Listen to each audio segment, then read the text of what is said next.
just tell me, both in terms of the first responders and just the citizens here in Hoboken, what has surprised you the most about the recovery efforts up to this point? Well, Hoboken residents, I mean, our first responders and our, including our CERT team and our residents have been amazing and really coming together and focusing on both on getting through the storm and on the recovery efforts. And now our focus is trying to make sure that we are truly protected for the long term. And that's why I'm extremely committed to trying to move ahead with a rebuild by design funding that's coming through the state because the reality is that we're still at risk and we're still exposed, and we need to make sure to complete this project so that we can protect the city for the long term.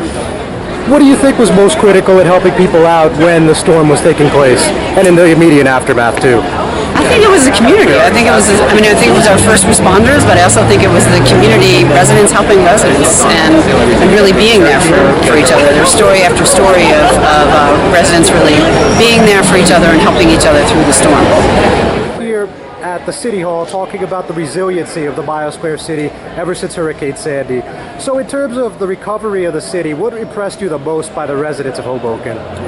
Well, the oneness, that they came together really unselfishly to help everyone else out. I mean, we all know, remember that day like yesterday, it was just a heart-wrenching day, but yet we stepped up to the plate and did what we had to do to make sure we took care of those who were most vulnerable, in the housing authority. There was a lot of suffrage down there, as well as throughout the entire city, but ultimately there was a sense of oneness, and that's what defines our great city in its humanity. And I'm just grateful to be a part of these improvements that are being announced today, and just extremely grateful to have advocated and fought for what we see here today that has been brought together in this anniversary.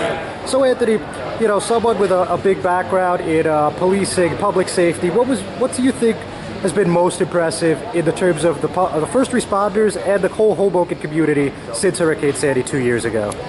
Well, at the time, the organization of the first responders and the initial actions, I could say I've seen that firsthand, being there right from the outset of the disaster, working with the city as a county official and helping out the policing and the OEM end, making sure that we combine resources and bring Hoboken what it needs. I've seen a need for everyone to work together, which is very important to solve the problems as they came along.